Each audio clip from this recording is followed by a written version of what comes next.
Oh, hi everyone, welcome. This is our first newsletter for the week and for the year.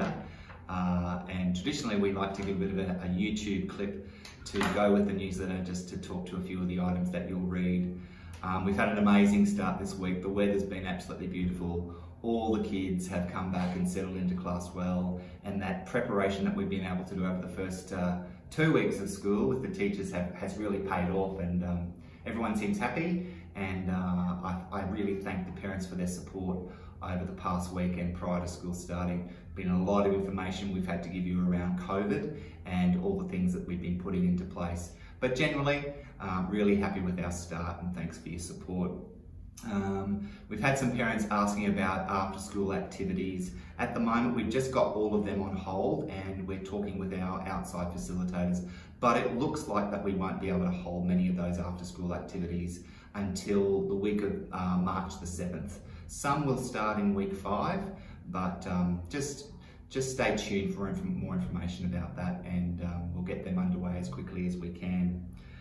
Drive-through and pick-up seems to be working pretty well. Yeah, there's a heap of cars, everybody, and it's taken a long time, particularly on the Wednesdays and Thursdays.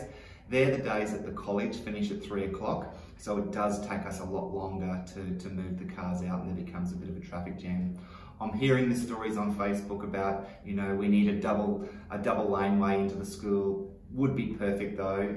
Lots to consider around that, and we'll manage to talk about those things through the year and see what can come of them. But at the moment, your patience is required.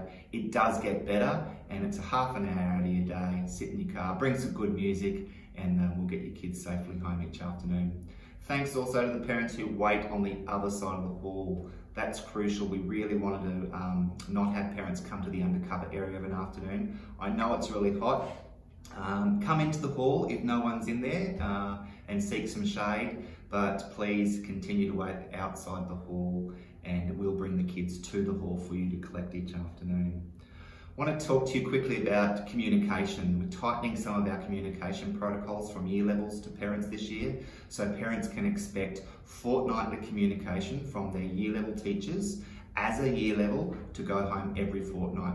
Key information about what the kids are learning and how you can help them at home will be included in that. So please pay attention to that and use some of the tips at home and engage in conversation with your kids at home about what they're learning at school and how they're going. Volunteer training, can't quite have yet volunteers on site, which is a shame, but we are kicking off volunteer training next week. 2 ways to manage that. If you've already had a face-to-face session with me in past years, all you need to do is go to the Brisbane Catholic Education login address, that's in the newsletter, and complete the online training, which takes about 10 minutes. If you haven't ever had a face-to-face session with me, there's a couple of Zoom meetings that we put, links to Zoom meetings that we put in the newsletter next week, I think over 3 days.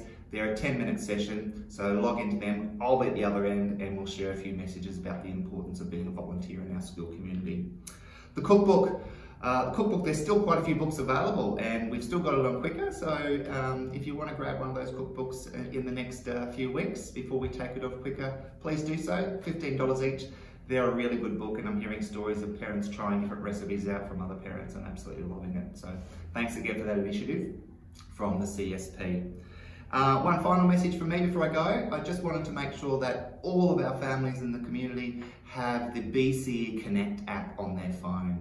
It's a really easy way to get all the information that you need from our school through an app, and you don't have to log in with email after email or looking at your emails. It's much easier through that app, and we continually update the information that goes through the BCE Connect.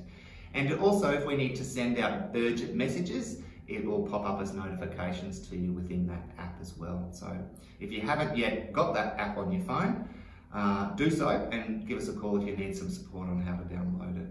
But it's generally pretty easy.